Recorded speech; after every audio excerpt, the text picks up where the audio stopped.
Kita akan membahas satu tema justification, reconciliation, dan salvation. Justification itu artinya pembenaran. Lalu reconciliation itu adalah pendamaian. Dan salvation itu adalah keselamatan. Jadi kita mau membahas soal pembenaran, pendamaian, dan keselamatan. Dan tentunya itu di dalam Kristus. Nanti saya akan jelaskan dan saya akan kasih kesempatan juga kalau ada yang mau bertanya. Ya. Nah, yang mendasari pembahasan kita ini adalah Roma pasal 5 ayat 1 sampai 11. Teksnya sudah ada, saudara tinggal lihat di sana ya. Sebab itu kita yang dibenarkan karena iman, kita hidup dalam damai sejahtera dengan Allah oleh karena Tuhan kita Yesus Kristus. Oleh Dia kita juga beroleh jalan masuk oleh iman kepada kasih karunia ini. Di dalam kasih karunia ini kita berdiri dan kita bermegah dalam pengharapan akan menerima kemuliaan Allah. Dan bukan hanya itu saja, kita malah bermegah juga dalam kesengsaraan kita, karena kita tahu bahwa kesengsaraan itu menimbulkan ketekunan, dan ketekunan menimbulkan tahan uji menimbulkan pengharapan, dan pengharapan tidak mengecewakan, karena kasih Allah telah dicurahkan dalam hati kita oleh Roh Kudus yang telah dikaruniakan kepada kita. Karena waktu kita masih lemah, Kristus telah mati untuk kita orang-orang durhaka pada waktu yang ditentukan oleh Allah. Sebab tidak mudah seorang mau mati untuk orang yang benar, tapi mungkin untuk orang yang baik ada orang yang berani mati. Akan tetapi Allah menunjukkan kasih-Nya kepada kita oleh karena Kristus telah mati untuk kita ketika kita masih berdosa. Lebih-lebih karena kita sekarang telah dibenarkan oleh darah-Nya, kita pasti diselamatkan dari murka Allah. Sebab jikalau kita ketika masih seteru diperdamaikan dengan Allah oleh karena kematian anaknya, lebih-lebih kita yang sekarang telah diperdamaikan pasti diselamatkan oleh hidupnya. Dan bukan hanya itu saja, kita malah bermegah dalam Allah oleh Yesus Kristus Tuhan kita, sebab oleh Dia kita telah menerima pendamaian itu. Nah, saudara-saudara, kalau baca sekilas tadi kita akan ketemu beberapa kata penting di sana. Ada kata-kata tentang dibenarkan atau pembenaran, itulah justification.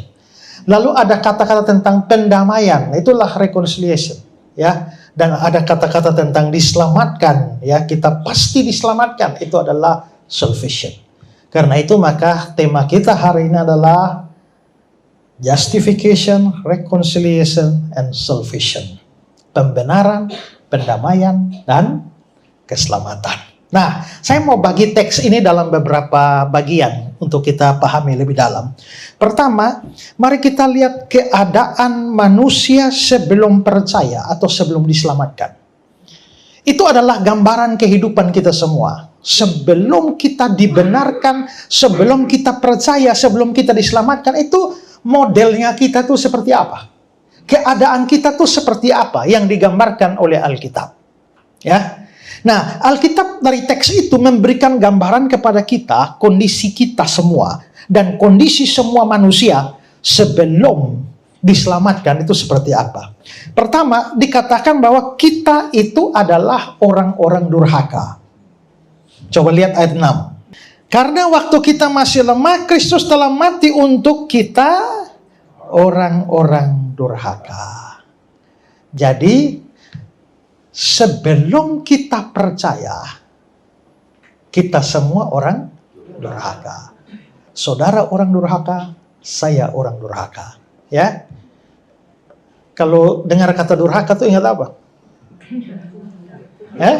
Maling kundang. Ya, saya tanya di mana-mana sama saja ya. Jadi maling kundang itu adalah anak durhaka. Ya, anak yang melawan orang tuanya disebut anak durhaka. Tapi sebenarnya durhaka itu apa? Nah, kalau saudara lihat gambar ini saya kasih tunjuk di dalam bahasa Yunaninya ya. Kata durhaka di situ itu dari kata Yunani asebes. Lihat lo ada asebes. Nah, jadi kita semua nih orang asebes. Kita orang durhaka. Asebes itu dia dari kata Yunani. Kata Yunani ini bahasa asli Alkitab ya. Itu dari kata sebo yang artinya, sebo itu artinya menghormati atau menyembah. Tapi karena dikasih A di depan, A itu bentuk negatif. Misalnya moral, Kalau tidak bermoral, amoral. Ya kan? A itu tidak. Jadi orang kalau bagus itu bermoral, tapi kalau jelek amoral. Gamma itu artinya kacau, ditambah A di depan agama, artinya tidak kacau, ya kan? Jadi kalau beragama tapi kacau terus, nah itu tidak pas itu ya. Jadi itu A. Asebes itu kita bisa lihat bahwa dia adalah A dan sebo. Sebo itu artinya penghormatan. Kalau ditambah A, maknanya tidak. Maka tidak hormat. Sehingga asebes itu artinya tidak menghormati. Maka kalau saya ini asebes pada Bapak, artinya saya tidak menghormati Bapak. Saudara asebes kepada saya, saudara tidak menghormati saya. Nah, kita semua itu adalah orang yang asebes kepada Allah. Maka kita semua itu adalah orang yang tidak menghormat pada Allah. Kalau kita memeriksa kamus-kamus bahasa Yunani, misalnya Thayer Greek Definition, dia menerjemahkan asebes itu bilang dengan kata begini, miskin penghormatan kepada Allah. Dan miskin di situ itu bukan miskin biasa. Kalau kita ya miskin tapi masih ada dikit-dikit, tidak. Kata yang dipakai di sana adalah tokos, yang artinya miskin sampai tidak punya apa-apa. Berarti asebes itu artinya orang yang miskin sampai tidak punya apa-apa penghormatan kepada Allah. Maka seringkali itu disebut atau diterjemahkan dalam perjanjian baru kita sebagai orang fasik. Makanya lihat 1 Petrus 4 ayat 18. Ya, orang fasik itu diterjemahkan dari kata Yunani asebes. 2 Petrus 2 ayat 5. Orang-orang fasik itu dari kata asebes. Maka asebes itu atau durhaka dalam bahasa Indonesia itu miskin atau tanpa penghormatan pada Allah. Maka semua orang yang tidak percaya Yesus itu sebenarnya tidak ada yang bisa menghormati Allah. Kalau orang rajin beribadah, satu hari dia bisa teriak nama Allah 5, 6, 7 kali. Tapi dia tidak percaya Yesus, dia tanpa penghormatan pada Allah. Saudara rajin gereja, rajin praise and worship. Tapi sebenarnya di hati belum pernah percaya kepada Yesus sungguh-sungguh sebagai juru selamat. Saudara orang miskin penghormatan pada Allah. Biarpun angkat tangan, haleluya. Ya, giranglah. Biar kita putar giranglah. Tapi kalau hati kita belum ada Yesus sungguh-sungguh, kita tidak menghormati Allah. Betul. Bukan berarti saya bilang misalnya, ini contoh saja, ya, itu contoh saja. Karena tidak mustahil bahwa orang yang bahkan aktif itu belum tentu orang percaya. Karena kira-kira saudara dengan Yudas Iskariot siapa lebih aktif? Yudas pasti lebih aktif. Yesus kemana-mana ikut, belajar PA, ikut pelayanan, ikut utusan misi Matius pasal 10 juga, dia ikut juga. Tapi Yesus bilang memang kamu sudah bersih tapi tidak semua. Sebab dia tahu dari semula siapa yang percaya dan siapa yang tidak. Berarti Yudas selama ikut Yesus, dia tidak pernah sungguh-sungguh percaya. Dia murid Yesus, tapi dia bukan orang percaya. Maka itu rasul loh. Maka sangat memungkinkan seorang rasul bukan orang percaya. Maka lebih mungkin seorang pendeta juga bukan orang percaya. Majelis gereja juga belum tentu orang percaya. Ya. Nah kalau begitu, semua orang yang tidak percaya sebenarnya sedang miskin atau nol penghormatan kepada Allah. Maka sebenarnya tidak ada orang di luar Kristus yang menghormati Allah, itu tidak ada. Entah dia beragama atau tidak beragama. Semua nol penghormatan kepada Allah. Karena itu saudara pikir bayangkan, kalau memang semua nol penghormatan kepada Allah, bagaimana Allah mau menyelamatkan orang yang penghormatannya nol? Maka mustahil orang yang tidak percaya Yesus bisa diselamatkan. Nah, itu kondisi pertama. Jadi ingat baik-baik. Kalau saudara sekarang sudah percaya, saudara mesti ingat dulu saya tidak ada penghormatan pada Allah. Tapi kalau sampai sekarang belum percaya juga, sadarlah bahwa saudara sekarang ini penghormatannya nol, walaupun ikut puter-puter tadi. Ya? Nah, itu pertama. Sekarang yang kedua. Yang kedua, dikatakan kita adalah orang berdosa. Perhatikan ayat 8. Ketika kita masih berdosa. Saya baca yang garis bawahi saja. Kita berdosa. Nah, saudara-saudara, dosa itu begitu luas sampai untuk membahasakan dosa dalam bahasa asli Alkitab, Ibrani maupun Yunani, digunakan banyak sekali kata. Di Indonesia hanya bilang dosa, tapi di bahasa Ibrani Yunani itu kata-katanya banyak sekali. Itu menunjukkan bahwa ya memang dosa itu bisa begitu luas. Ada kakos, ada paneros, ada anomos, ada paraptoma, dan lain sebagainya. Tapi kata yang paling umum itu adalah hamartolos.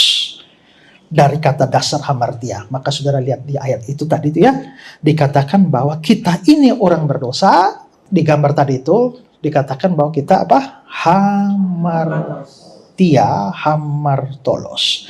Hamartia itu teks Yunani ya, perjanjian baru kita ditulisnya dalam bahasa kayak begitu. Hamartia itu arti dasarnya apa? Arti dasarnya itu meleset atau tidak mencapai sasaran. Jadi seperti orang yang nembak tapi meleset. Nah, itu saya kira-kira coba saya kasih ilustrasi gambar kayak begini ya. Next. Kalau saudara lihat gambar ini, nah, itu tujuannya tentunya loh. Tapi meleset semua, tidak kena sasaran. Mestinya sasarannya tuh pas titik bulat tengah, tapi nyasar ke sebelah.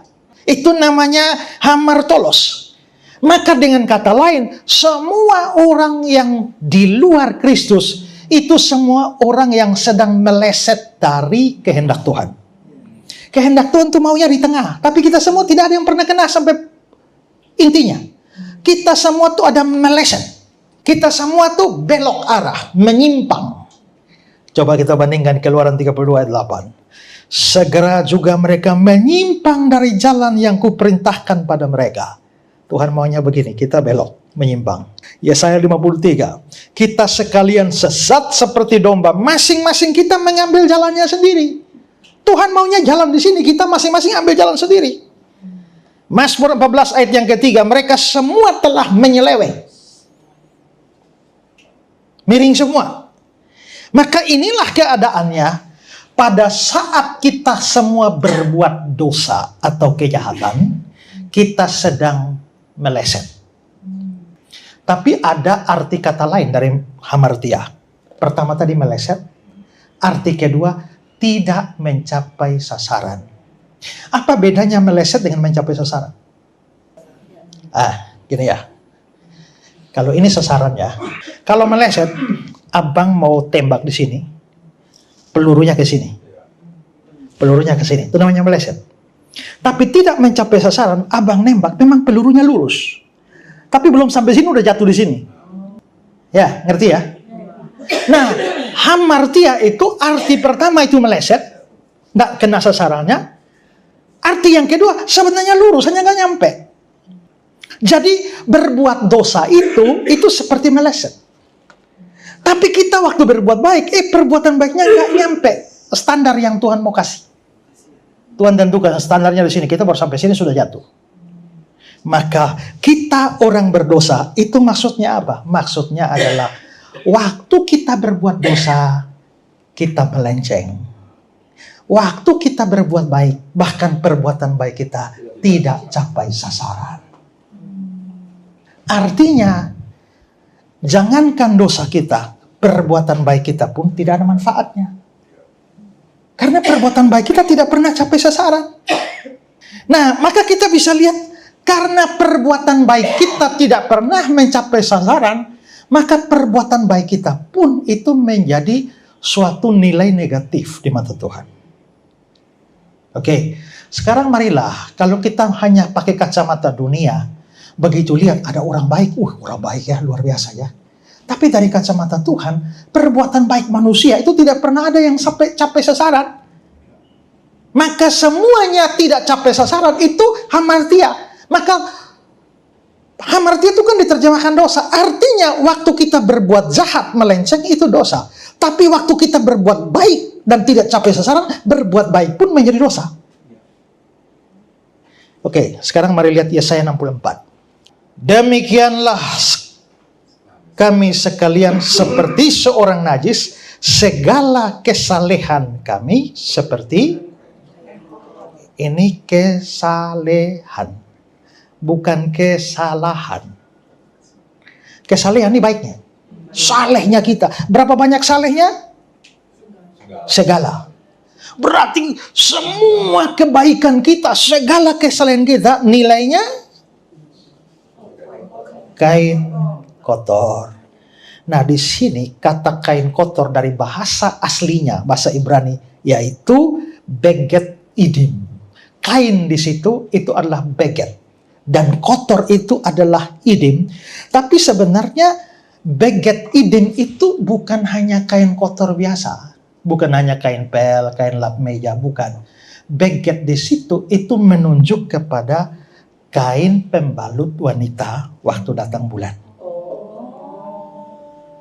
Nah, sekarang coba saudara lihat Yesaya 64 ayat 6 tadi dalam terjemahan bahasa Inggris DRB. DRB itu menerjemahkan as the rag of a menstruous woman. Seperti kain dari menstruasi perempuan. Coba banding dengan terjemahan modern King James. As a menstruation cloth. Seperti sebuah kain menstruasi. Jadi saudara, nilai kesalehan kita di mata Tuhan apa? Kain pembalut. Jadi kalau ada orang bilang, saya mau masuk surga dengan perbuatan baik saya. Tuhan bilang, kenapa aku harus masukkan engkau ke surga? Nih loh Tuhan, ada tiket kain pembalut. Bayangkan saudara. Bukan hanya sebagian kesalehan kita, segala kesalehan kita numpuk semua kebaikan, Tuhan nilainya kain pembalut. Kenapa kok perbuatan baiknya, kesalehannya jadi kain pembalut? Karena tadi tidak mencapai sasaran. Sehingga ketika tidak mencapai sasaran, itu pun tetap dianggap sebagai dosa di hadapan Tuhan. Nah, itulah gambaran Alkitab tentang perbuatan baik kita. Itulah sebabnya kekristenan yang Alkitabiah bilang, orang tidak mungkin diselamatkan karena berbuat baik. Mengapa? Oh, itu kain pembalut, bagaimana kamu mau bisa selamat dengan kain pembalut? Kau kira berharga kah? Semoga amal ibadahnya diterima di sisi Tuhan. Tuhan tidak terima amal ibadah kita karena itu kain pembalut itu. Kesalehan kita, kebaikan kita seperti kain pembalut. Kalau kesalehan saja kain pembalut, lalu dosa? Dosa apa? Nah, sekarang lihat Yeskiel 36. Hai anak manusia, waktu kaum Israel tinggal di tanah mereka, mereka menajiskannya dengan tingkah laku mereka. Berarti ini perbuatan jahat ini, dosa ini. Kelakuan mereka seperti cemar kain di hadapanku. Kesalehan, kain pembalut. Dosa, cemar kain. Cemar kain itu apa? Nah, lihat Imamat 15. Kita baca dari awal ya. Segala sesuatu yang ditidurinya selama dia cemar kain menjadi najis. Segala sesuatu yang ditidurinya, ditiduri siapa? Ditiduri perempuan haid. Segala sesuatu yang ditidurinya selama ia cemar kain menjadi najis. Segala sesuatu yang didudukinya menjadi najis juga. Jikalau seorang laki-laki tidur dengan perempuan itu dan dia kena cemar kain perempuan itu, maka dia menjadi najis selama 7 hari. Dan setiap tempat tidur yang ditidurinya menjadi najis juga. Saudara lihat, kembali ke ayat 20 tadi. Dari ayat 20, segala sesuatu yang ditidurinya selama ia cemar kain, itu di NIV diterjemahkan hair period, periodenya. Lalu ayat yang ke-24 bagian bawah, cemar kain yang kedua, itu diterjemahkan dalam NIV hair monthly flow, aliran bulanannya. Maka sekarang lihat dalam terjemahan Indonesia sehari-hari. Yeskiel 36. Hai manusia fana, ketika orang Israel tinggal di negeri mereka sendiri, mereka telah mencemarkannya dan tindakan kelakuan mereka, aku menganggap kelakuan mereka itu haram seperti wanita yang sedang haid. Tadi bilang hair monthly flow, aliran bulanannya. Kalau begitu kita bisa lihat, berarti dosa itu dianggap sebagai darah kotornya perempuan haid. Kesalehannya kain pembalut. Jadi kira-kira Mana di antara dosa dan kebaikan kita yang tidak menjijikan bagi Allah? Sama saja. Ya, baik perbuatan kita yang baik maupun kejahatan kita, dua-duanya sama menjijikan. Kenapa bisa begitu, Pak? Karena yang satu melenceng, yang satu tidak sampai sasaran. Paham ya? Nah, maka disinilah kita melihat bahwa kalau sudah begini, alangkah bodohnya kita berpikir ada orang berdosa yang mau berbuat baik dan dia berharap untuk diselamatkan oleh Allah. Tidak bisa. Dia tak mungkin diselamatkan, sebaliknya murka Allah ada di atas dia. Roma 5 ayat 9 tadi ada kata-kata murka Allah.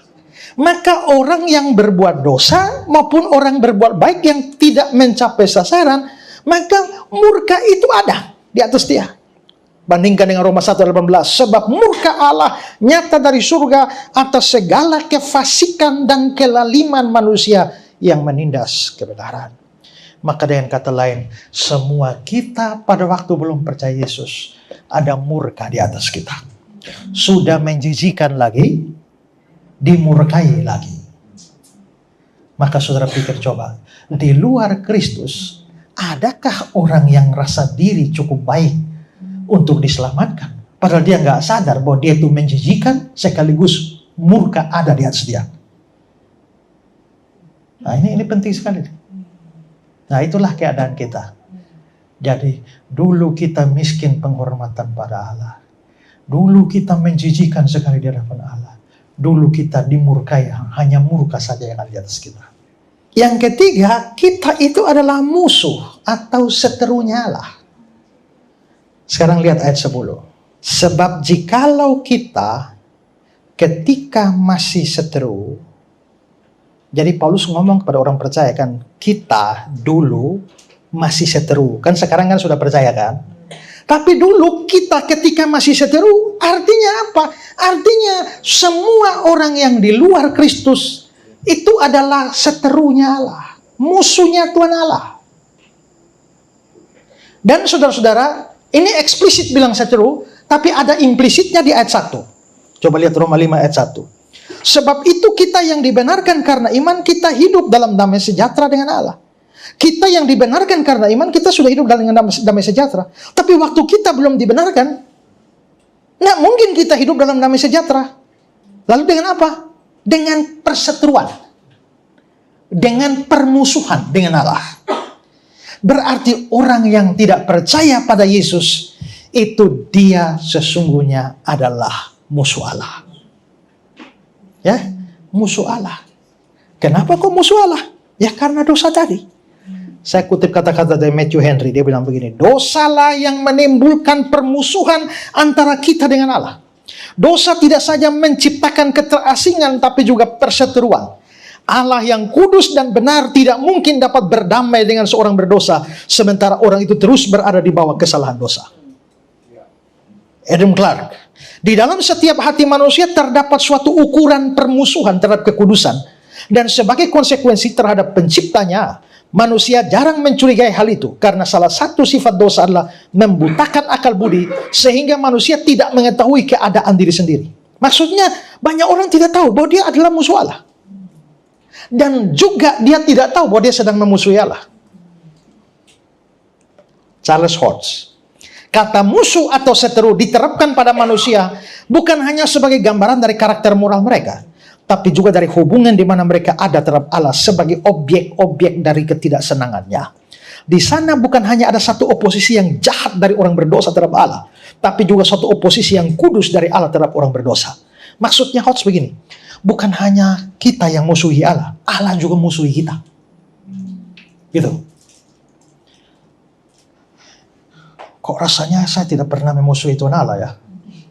Tapi lihat Kolose 1 ayat 21. Kamu yang dahulu hidup jauh dari Allah, yang memusuhinya dalam hati dan pikiran. Bagaimana saya tahu saya punya hati dan pikiran memusuhi Allah? Itu nyata dari perbuatanmu yang jahat. Jadi pada waktu kamu berdosa, kamu berbuat jahat, itu actionnya. Tapi action itu lahir dari hati dan pikiran yang sedang memusuhi Allah. Hanya kamu gak sadar. Jadi kita memusuhi Allah, Allah memusuhi kita. Semua orang yang tidak percaya Yesus itu dimusuhi oleh Allah. Makanya saya pernah kritik kata-kata Tuhan itu benci dosa, tapi sayang orang berdosa. Bagi saya benarnya setengah. Karena kalau kamu belum percaya Yesus, kamu tuh musuhnya. Bagaimana kau pikir Tuhan mengasihi musuhnya? Tidak, dia benci dosa sekaligus benci kamu. Tapi waktu kamu sudah percaya Yesus, kan kamu jadi anak. Nah, sekarang kamu jadi anak, kamu jatuh dalam dosa. Nah, karena kamu sudah anak tapi jatuh dalam dosa, si Bapa itu, sang Bapa itu, dia benci dosamu, tapi dia sayang kamu.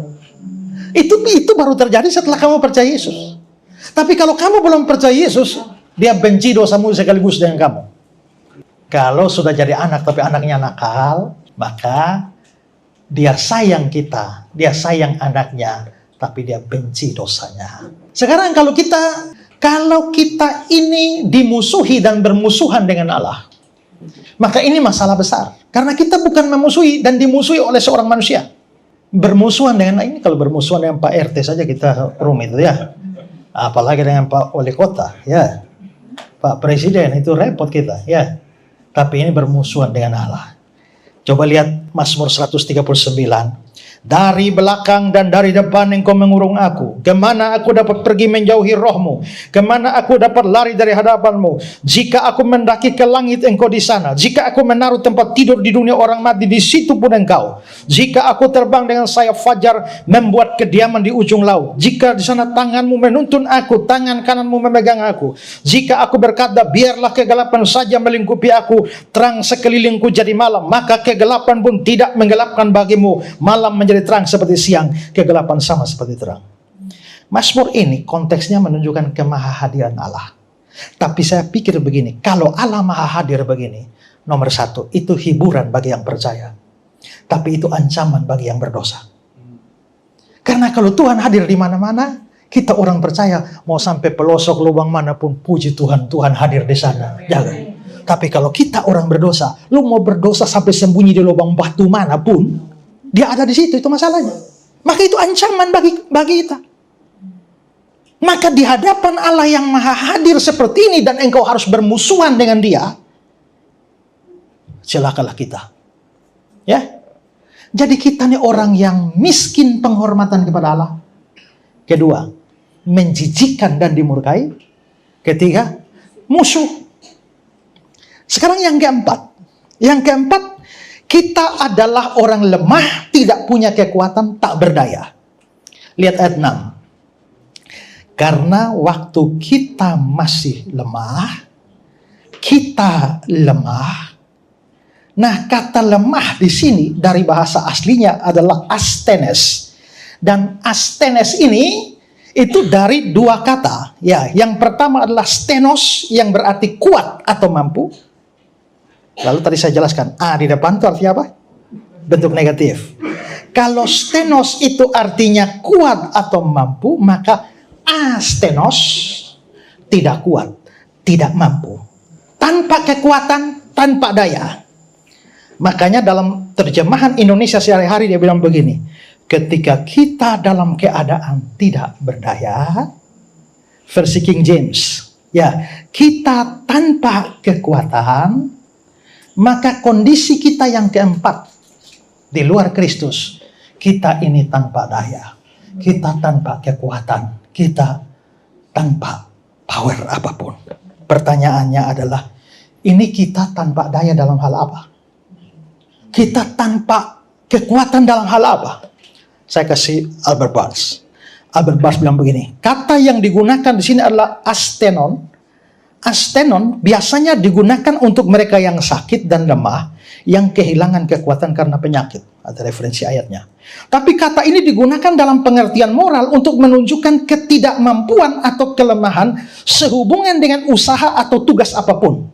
Di sini berarti bahwa kita tidak memiliki kekuatan sehubungan dengan kasus yang sedang dipertimbangkan oleh sang rasul, yaitu kita tidak memiliki kuasa untuk merancang skema pembenaran, untuk melakukan pendamaian, atau untuk menjauhkan murka Allah. Kita tidak punya kemampuan. Tadi kan kita nih menjijikan kan? Tapi kita tidak punya kuasa dan daya membuat tidak jijik. Kita ini seteru, dan kita tidak punya kekuatan untuk membuat kita tidak seteru. Ada murka di atas kita, dan kita tidak punya kekuatan untuk membuat murka itu pergi dari kita. Dengan kata lain, kita tanpa kekuatan untuk menyelamatkan diri kita sendiri. Itulah kondisi kita. Banyak orang seperti saya bilang tadi, dan boleh dibilang seluruh agama di dunia, selalu berpikir bahwa orang kalau bisa berbuat baik, dia bisa menyelamatkan diri kita sendiri. Ya, hampir semua, tak usah omong agama lain, ada banyak orang dalam Kristen pun mengira begitu. Padahal mereka tidak sadar bahwa kitab suci secara jelas mengatakan kita tidak ada daya. Roma 3 ayat 12. Semua orang telah menyeleweng, mereka semua tidak berguna, tidak ada yang berbuat baik, satu orang pun tidak. Tidak ada yang berbuat baik, satu orang pun tidak. Yeremia 4:22. Sungguh bodoh umatku itu. Mereka tidak mengenal aku, mereka adalah anak-anak tolol dan tidak punya pengertian. Mereka pintar untuk berbuat jahat, tapi untuk berbuat baik mereka tidak tahu. Yeremia 13:23. Dapatkah orang Ethiopia mengganti kulitnya atau macan tutul mengubah belangnya? Masakan kamu dapat berbuat baik, hai orang-orang yang membinasakan diri berbuat jahat? Zaman dulu belum ada operasi plastik ya.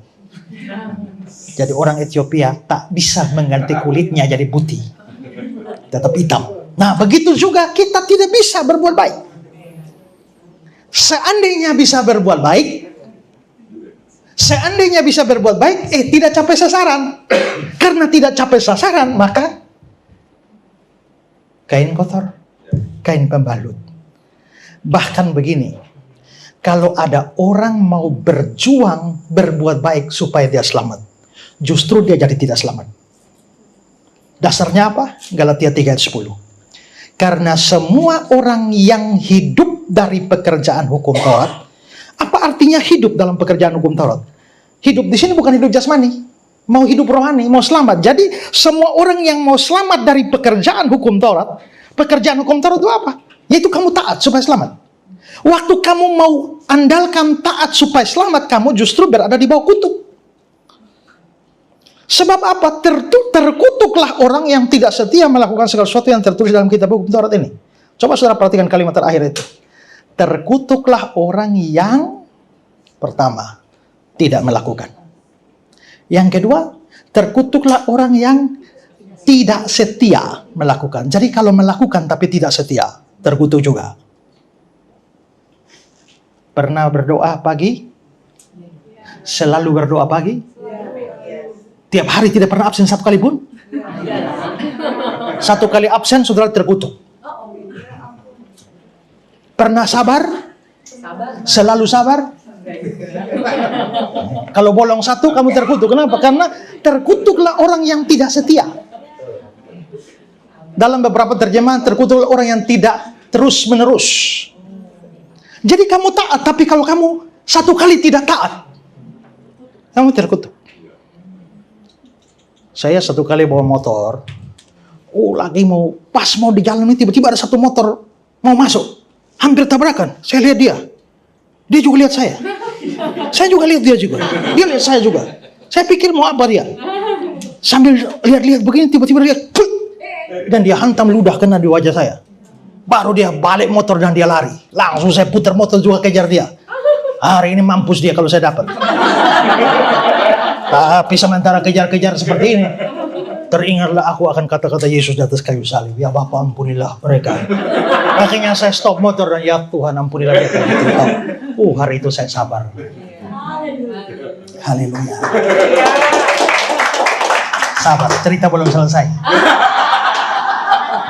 1 minggu kemudian saya lagi liburan piknik dengan keluarga. Saya pulang nyetir maghrib. Waktu maghrib karena saya nyetir, tahu-tahu ada motor dari sana yang lampu jauh. Sampai saya nggak bisa lihat jalan. Begitu motornya lewat di depan saya bilang, lampu. Begitu saya bentak dia lampu, saya jalan terus. Motornya kembali kejar saya. Lalu dia bilang, kau bilang apa? Saya bilang lampu. Mau apa kau? Mau apa juga? Saya langsung turun, saya ambil kunci roda menghadap ke dia. Nah, saya di rumah dipanggil kakak. Jadi mama saya bilang, kakak ingat, kakak pendeta. Persetan juga pendeta. Yes. So bawa kunci roda tuh ya. Saudara, minggu lalu saya taat, saya sabar. Minggu ini tidak sabar. Berarti saya sabar tapi tidak setia. Apa? Terkutuk. Yang ketiga, terkutuklah orang yang tidak setia melakukan segala sesuatu. Jadi kalau kamu melakukan segala sesuatu itu semua. Jadi kalau kamu melakukan satu firman tapi tidak semua, kamu terkutuk. Sabar, jujur, setia, ya, rajin berdoa, rajin baca Alkitab, tidak sombong, tidak iri hati, pokoknya bagus semua. Kurang satu saja, hutang tidak bayar. Makanya kan Yakobus bilang, kalau kamu menuruti seluruh hukum itu tapi meniadakan salah satu di antaranya, kamu bersalah terhadap seluruhnya. Jadi kalau hukum Tuhan 100, kamu lakukan 99, langgar satu, salah semua. Ya kan? Jadi pertama, yang terkutuk itu adalah orang yang tidak melakukan. Yang kedua, orang yang melakukan tapi tidak terus. Yang ketiga, orang yang melakukan tapi tidak semua. Dan yang keempat nanti, ya, yang tadi ayat 10 itu, yang itu adalah bahwa di atas itu, terkutuklah orang yang mau hidup dari pekerjaan hukum Taurat. Jadi begitu kita berusaha untuk selamat dengan usaha sendiri, saat itulah kita terkutuk. Nah, saudara mau lolos dari mana? Tidak melakukan, terkutuk.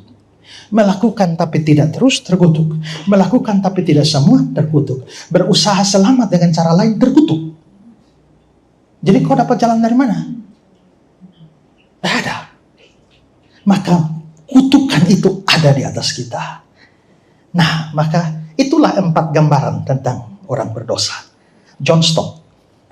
Pertama-tama kita digambarkan sebagai lemah, tak berdaya, tidak bisa menyelamatkan diri sendiri. Kedua, kita disebut durhaka atau jahat karena pemberontakan kita terhadap otoritas Allah. Ketiga, kita disebut orang berdosa karena kita tidak mengenal tanpa kebenaran, bagaimanapun hati-hatinya kita telah membidiknya. Dan keempat, kita disebut musuh-musuh seteru karena permusuhan antara kita dan Allah. Betul-betul suatu penggambaran yang menakutkan dan menghancurkan dari diri manusia dalam dosa. Kita adalah kegagalan. Kita adalah pemberontak. Kita adalah musuh-musuh, seteru-seteru, dan tidak berdaya menyelamatkan diri kita sendiri. Kalau poin pertama ini kita terapkan, maka memang tidak ada satu manusia pun juga yang bisa layak di hadapan Allah, ya. Termasuk saya dan saudara semua ini. Kita orang durhaka. Kita orang jijik. Kita orang yang dimurkai. Dan kita orang terkutuk. Ya. Oke, itu yang pertama. Sekarang kita lihat. Tadi itu berita buruk, ya. Berita buruk. Ya. Tapi sekarang berita baik. Injil itu kabar baik. Tapi kabar baik itu baru terasa baik kalau kabar buruknya disampaikan terlebih dahulu. Ya toh? Kan kadang-kadang yang baik itu tidak terasa baik kalau tidak ada kontrasnya. Nah, jadi makanya tadi saya kasih tahu kabar buruknya dulu. Sekarang, dalam keadaan kita model begitu, bagaimana Tuhan bersikap kepada kita? Ayat 6. Karena waktu kita masih lemah, Kristus telah mati untuk kita. Orang-orang durhaka. Ayat 8. Akan tetapi Allah menunjukkan kasih-Nya kepada kita oleh karena Kristus telah mati untuk kita ketika kita masih berdosa. Saudara, aneh ya. Melihat model kita kayak tadi itu kok sepertinya tidak bisa Allah berbuat baik bagi kita. Ya. Tapi ternyata yang Allah lakukan ini lain. Justru Dia menyatakan kasih-Nya kepada kita ketika Kristus telah mati untuk kita. Bahkan ketika kita masih berdosa. Dan ini menunjukkan kasih-Nya yang hebat. Kasih-Nya yang hebat ini dikontraskan dengan kasih manusia. Makanya ayat 7 bilang, sebab tidak mudah seorang mau mati untuk orang benar. Tapi mungkin untuk orang yang baik ada orang yang berani mati. Saya kasih contoh. Elia. Ini orang baik. Orang baik bagi kamu. Ya, waktu kamu sakit dia tolong. Waktu kamu lapar dia kasih makan. Waktu kamu kesusahan dia bantu. Pokoknya Elia ini baik sekali sama kamu. Tapi Elia ini sebenarnya orang tidak benar. Karena uang yang dia kasih ke kamu hasil nyolong. Ya, dia utang sama orang dia nggak bayar. Dia ulang-ulang tipu orang. Dia melanggar peraturan. Jadi dia nih dalam peraturan dia melanggar peraturan. Dia bukan orang benar. Tapi dia baik sama kamu. Tapi Pak Nainggolan ini orangnya lurus, jujur, ya tidak tipu orang, ya tidak curi, tidak iri hati, pokoknya lurus. Tapi waktu kamu sakit, dia nggak nolong kamu. Ya, waktu kamu lapar dia tahu, tapi dia nggak dikasih makan. Nah, dalam jadi dengan kata lain, ini orang baik hanya tidak benar. Yang ini orang benar hanya tidak baik. Nah, kalau kalian bertiga ini satu kali naik kapal dan kapal tenggelam, semua orang sudah lompat, tinggal satu sekoci, kamu dapat 2. Kamu harus menyelamatkan salah satu di antara mereka. Kamu kasih sekocamu sama siapa? Kamu kasih kepada orang baik ini yang tidak benar, atau kamu kasih orang benar itu yang tidak baik?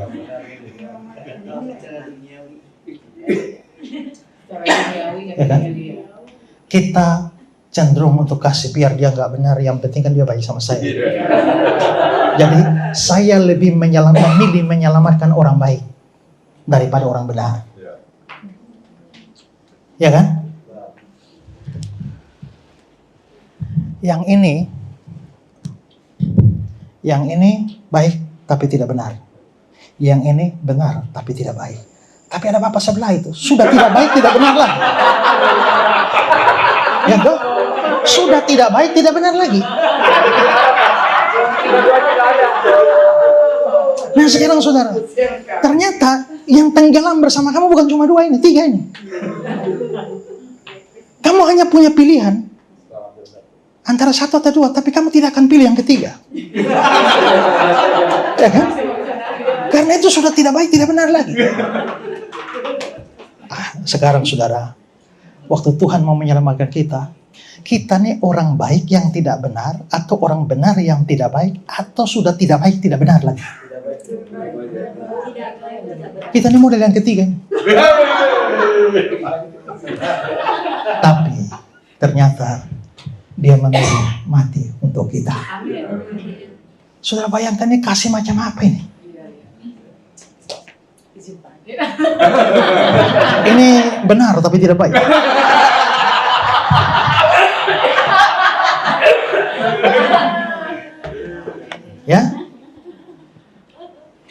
Ya berarti ini memang betul-betul ini amazing love. Ini kalau baca ayat itu begitu saja nak kentara, tapi kasih contoh begini. Iya ya. Kita ini sudah tidak benar lagi, tidak baik lagi, menjijikan lagi, musuh lagi, murka di atas kita lagi, miskin penghormatan pada Allah. Tapi kok dia mau mati buat kita dulu?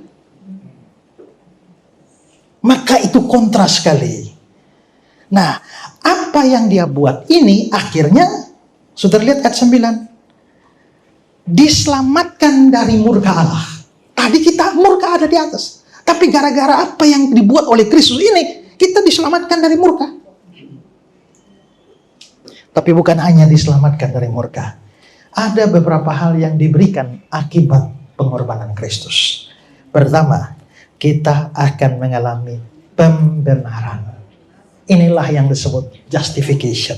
Lihat ayat 1. Sebab itu kita yang dibenarkan karena iman. Ini justification. Kita dibenarkan. Apa artinya dibenarkan? Nah, saya kasih kata-kata dari Hodge. Hodge bilang begini. Pembenaran itu adalah suatu tindakan dari kasih karunia yang bersifat cuma-cuma dari Allah. Dengan mana dia mengampuni semua dosa kita dan menerima kita sebagai orang benar dalam pandangannya. Hanya karena kebenaran Kristus diperhitungkan pada kita. Dan diterima hanya oleh iman. Jadi pembenaran itu to justify, itu membenarkan, bukan menjadikan hidup orang itu benar. Saya ulang. Pembenaran itu adalah to justify, membenarkan, bukan menjadikan hidup orang itu jadi benar. Maka orangnya mungkin belum hidup benar, tapi pembenaran sudah terjadi sejak dia beriman. Oke. Katakanlah abang ini pemabuk dari tahun 1970. Dia lagi. Ya. Sampai tadi sebelum datang kebaktian pun masih minum-minum. Ya kan? Tahu-tahu di dalam acara ini, siapa yang mau terima Yesus? Lalu beliau maju dan serahkan diri, betul-betul sungguh-sungguh terima Yesus. Pembenaran terjadi kapan? Sejak dia beriman. Tapi apakah hidupnya yang mabuk-mabuk itu sudah berubah? Belum, kan baru tadi mabuk, sekarang datang ini kan? Kita belum tahu hidupnya bagaimana. Tapi pembenaran itu terjadi saat dia beriman, bukan karena hidupnya sudah benar, tapi Tuhan Allah anggap dia orang benar. Itu maksudnya pembenaran. Ya? Hodge bilang begini, jika menyatakan bersalah tidak berarti membuat jadi jahat, maka membenarkan tidak berarti membuat jadi baik. Dan jika pernyataan bersalah merupakan suatu keputusan pengadilan bertentangan dengan tindakan pelaksanaan, begitu juga dengan pembenaran. Dalam pernyataan bersalah adalah hakim yang menyatakan hukuman pada orang bersalah. Dalam pembenaran adalah hakim yang mengumumkan atau menyatakan terdakwa bebas dari kesalahan dan diberi hak diperlakukan sebagai orang benar. Kenapa kok dianggap benar? Gini, menurut Alkitab, manusia itu ada dua grup. Manusia lama, manusia baru. Manusia lama, kepalanya itu Adam. Manusia baru, kepalanya itu Kristus. Waktu Allah Bapa ada di sini, dia tidak menilai yang di bawah. Dia menilai kepalanya. Waktu dia lihat kepalanya Adam berdosa, maka semua dalam Adam ikut berdosa. Itulah sebabnya Roma 5 itu bilang karena satu orang, pelanggaran satu orang, semua orang jadi berdosa. Kenapa? Karena kepalanya berdosa. Nah, di sini ada perwakilan manusia baru, Kristus. Kristus itu siapa? Orang benar. Kalau di sini Adam orang berdosa, keberdosaan Adam diberlakukan kepada semua yang ada dalam dia. Maka semua dalam Adam ikut berdosa. Tapi karena yang ini orang benar, maka semua yang ada dalam dia ikut dibenarkan karena kebenaran kepalanya. Untuk menjadi masuk dalam Adam, tak usah buat apa-apa. Begitu kau lahir, kau sudah masuk sini, maka kamu jadi orang berdosa. Tapi begitu kamu ambil keputusan pindah ke sebelah, kepalamu berubah Kristus, kamu hidupmu masih belum benar juga, belum benar sempurna ini ya. Tapi karena Tuhan Allah di surga lihat kepalanya itu Kristus, kebenaran Kristus diberlakukan kepada semua yang ada di dalam dia, maka semua yang ada di dalam dia dianggap orang benar. Itulah justification. Maka sekarang kalau saya tanya, siapa di sini yang hidupnya sudah benar? Kita kalau omong hidup benar ini masih jauh ya.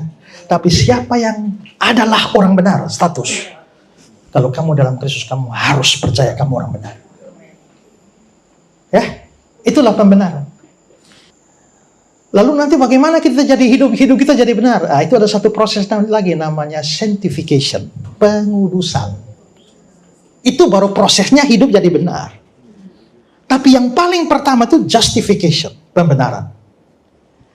Yang kedua yang kita dapat, saya hanya fokus pada teks ini ya. Yang kedua, kita mendapatkan pendamaian dengan Allah. Roma 5:1. Sebab itu, kita yang dibenarkan karena iman, kita hidup dalam damai sejahtera dengan Allah. Tadi kita seteru, tadi kita musuh, tapi gara-gara kita beriman, sekarang kita hidup dalam damai sejahtera dengan Allah. Inilah reconciliation. Maka, semua di luar Kristus bermusuhan dengan Tuhan Allah. Tapi semua dalam Kristus berdamai dengan Tuhan Allah. Bukan hanya berhenti bermusuhan, tapi lebih daripada itu, menjadi sahabat. Ya, saya kutip kata-kata Henry. Selain penghentian permusuhan, ada lebih banyak hal lagi yang terdalam perdamaian. Di dalamnya ada persahabatan dengan kasih sayang. Sebab Allah adalah lawan yang paling buruk dan sahabat yang paling baik. Abraham dibenarkan oleh iman, disebut sahabat Allah, yang merupakan kehormatan baginya. Namun kehormatan itu bukan kehormatan yang khusus diberikan padanya seorang saja. Sebab Kristus juga menyebut murid-muridnya sahabat. Pasti orang tidak membutuhkan apa-apa lagi untuk membuatnya berbahagia selain memiliki Allah sebagai sahabatnya. Tapi pendamaian itu hanya terjadi melalui Tuhan Yesus kita. Melalui Dia sebagai juru damai agung, pengantara antara Allah dan manusia, sang pahlawan yang terberkati itu, yang telah membentangkan tangannya di antara Allah dan manusia. Karena itu dulu kita musuh, sekarang what a friend we have in Jesus. Amat tulus dan kita sahabat. Atau lagu tua apa? Sobat dari Galilea. Dia sobat kita, ya. Jadi pertama apa? Pembenaran. Kedua, pendamaian. Ya. Nah, karena sudah berdamai, maka waktu kita jatuh dalam dosa, Tuhan benci dosanya, sayang kita. Tapi kalau belum berdamai, Tuhan benci dosanya sekaligus orang berdosanya. Ya. Tapi kan sekarang sudah berdamai. Sudah jadi sahabat, sudah jadi anak. Sekarang yang ketiga. Kita akan menerima kepastian keselamatan. Bahkan keselamatan tak bisa hilang. Sekarang sudah lihat ayat 2. Oleh Dia, kita juga beroleh jalan masuk kepada iman, kepada kasih karunia ini. Kasih karunia ini kasih karunia yang menyelamatkan orang berdosa. Dan kalau dikatakan kita beroleh jalan masuk pada kasih karunia, artinya kita sama dengan kita menerima keselamatan. Dan keselamatan itu pasti. Ayat 9. Lebih-lebih karena kita sekarang telah dibenarkan oleh darahnya, kita mudah-mudahan akan diselamatkan. Bukan ya? Kita kemungkinan besar akan diselamatkan. Kita insya Allah akan diselamatkan. Ya, kita pasti akan diselamatkan. Nah, tapi sekarang saudara, coba saudara lihat baik-baik ayat ini. Di situ dibilang kita pasti diselamatkan, tapi dia didahului dengan kalimat lebih-lebih karena kita sekarang telah dibenarkan. Itu maksudnya apa? Maksudnya begini. Dulu, waktu kita masih berdosa, belum ada satu kebaikan pun di dalam diri kita, Tuhan sudah mau menyelamatkan. Waktu kebaikannya masih 0, Tuhan sudah pilih menyelamatkan kita. Sekarang setelah kita percayakan makin lama makin ada pertumbuhan kan? Nah, sekarang gini aja, enggak usah bapak terus lah. Kamu ya, dulu kamu belum percaya Yesus, kebaikanmu 0. Nggak ada satu kebaikan pun. Dan dalam kebaikannya yang 0 itu, Tuhan Allah memilih menyelamatkan dia. Yesus mati bagi kamu. Sekarang setelah kamu percaya pada Yesus, kamu mulai muncul kebaikan. 1, 2, 3, tapi jatuh. 4, 5, jatuh lagi. 6, 7, jatuh lagi. Dulu kebaikanmu 0, dia memilih menyelamatkan kamu. Sekarang kamu sudah ada kebaikan, tapi masih ada dosa. Apakah Tuhan Allah akan membuang dia karena dosa-dosa itu? Kalau dia mau membuang kamu hanya karena beberapa dosa itu, maka harusnya dia buang kamu, tidak selamatkan kamu, waktu kebaikanmu masih 0.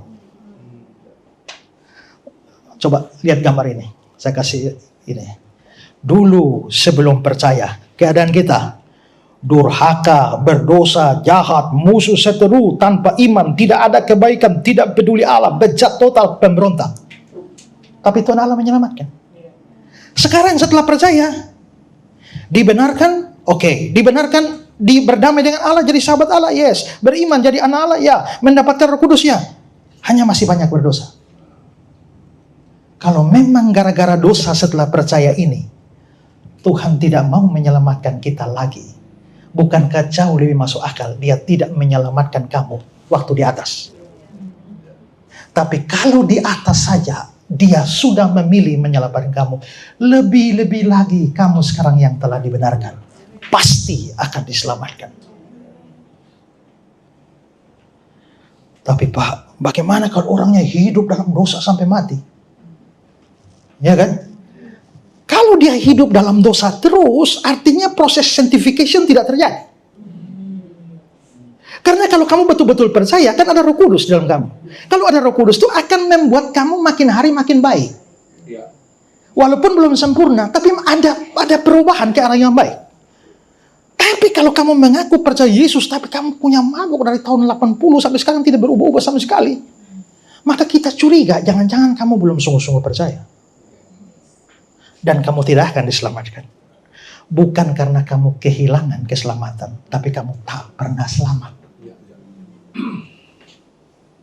Jadi salah satu bukti bahwa imanmu itu benar, imanmu pasti akan wujud dalam perbuatan baik. Nah, karena itu coba kembali lihat ayat 10 ya. Lebih-lebih kita yang sekarang diperdamaikan pasti akan diselamatkan. Saudara, tapi ini ingat, bukan rekomendasi buat kita untuk berbuat dosa. Oh, pasti apa? Iya, kalau begitu enak dong. Mari kita berbuat dosa. Itu kan biasa kan begitu kan? Dan salah satu keberatan dari doktrin ini adalah itu.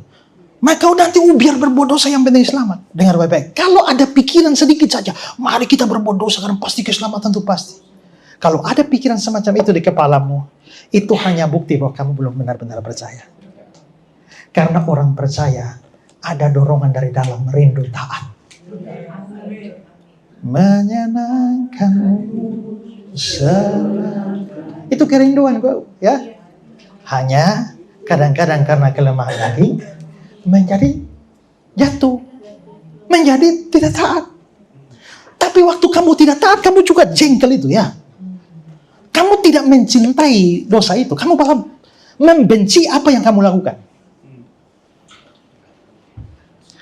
Itulah bedanya jatuh dalam dosa dan hidup dalam dosa. Kamu tahu beda jatuh dalam lubang dan hidup dalam lubang? Nah, jatuh dalam lubang pasti mau keluar kan? Hidup dalam lubang tuh begitu dalam lubang enak juga ya. Ya, bawa kulkas, ya, bawa lain-lain ke dalam. Ya. Tapi saudara, ya banyak orang bilang, wah, tapi kalau kita tidak setia, kita tidak diselamatkan. Tapi coba lihat 2 Timotius 2:13. Jika kita tidak setia, dia tetap setia. Yang setia di sini bukan masalahnya setia kepada Kristus. Bukan. Setia dalam hidup pengiringan kita. Maksudnya begini, kamu setia berdoa kah? Kamu setia jujur kah? Kamu setia sabar kah? Kita ini banyak tidak setianya. Ya. Tapi kalau satu kali tidak setia, Tuhan berubah setia, mampuslah kita ini. Dan pasti saya juga tidak yakin untuk masuk surga. Bahkan saya yakin masuk neraka. Tapi beruntungnya kesetiaan Tuhan tidak bergantung pada kesetiaan saya. Bagaimana dengan yang murtad, Pak? Kalau yang murtad masih tetap selamat, yang murtad tidak selamat. Kalau begitu selamat bisa hilang dong? Tidak. Karena yang murtad tak pernah sungguh-sungguh percaya. Kalau dia sungguh-sungguh percaya, dia pasti tidak akan murtad. Kenapa? Karena Tuhan itulah yang menjamin, dia yang jaga kita. Coba lihat 1 Korintus 1:8-9. Dia juga akan meneguhkan kamu sampai kepada kesudahannya. Dia yang meneguhkan kita sampai kesudahan. Kalau ada yang hilang sebelum kesudahan, Tuhan yang tidak teguhkan dia, atau dia nggak pernah percaya. Makanya ayat ini tidak berlaku bagi dia. Yudas 24. Bagi dia yang berkuasa menjaga supaya jangan kamu tersandung dan membawa kamu dengan tak bernoda penuh kegembiraan di hadapan kemuliaannya.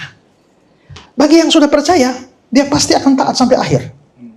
Bukan karena dia kuat, bukan karena dia setia dari dirinya, tapi karena Tuhan kasih kekuatan. Yeremia 30. Aku akan menaruh takut kepadaku ke dalam hati mereka, supaya mereka jangan menjauh daripadaku. Nah, maka semua itu adalah karya Kristus. Dan kalau Kristus itu, semua ini janji Tuhan.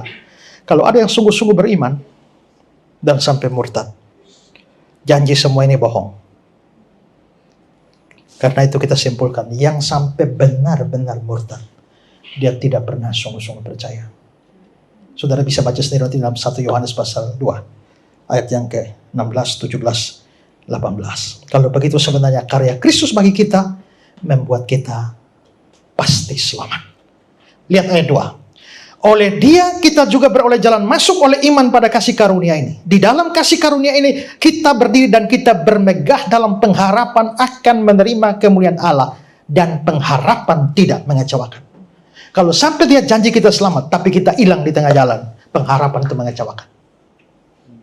Tapi kalau pengharapan itu tidak mengecewakan, berarti kita pasti menerima kemuliaan Allah. Nah, bagus ya semua ya? Tapi semua yang kabar baik ini tidak akan kita terima kecuali kita beriman.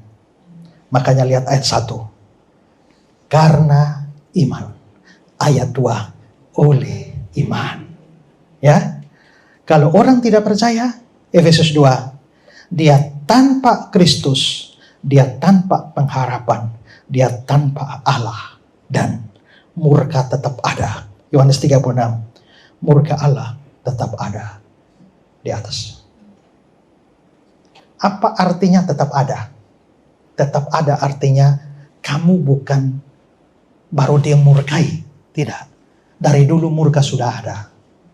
Waktu kamu tidak percaya, murka tetap. Begitu kamu percaya, murka digeser. Jadi ingat, yang tidak sungguh-sungguh percaya Yesus, di atasmu ada murka. Nah, kalau begitu, pastikan kita sungguh-sungguh orang percaya. Tapi kedua, ingat baik-baik. Mungkin suami di rumah masih ada murka di atas. Mungkin istri lagi ada murka di atas. Ya, orang tua, anak-anak. Kalau begitu mereka juga harus percaya. Kalau mereka harus percaya, bagaimana caranya? Kamu harus beritakan Injil pada dia.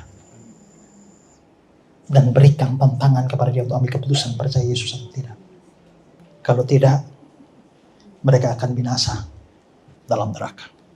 Tuhan memberkati kita.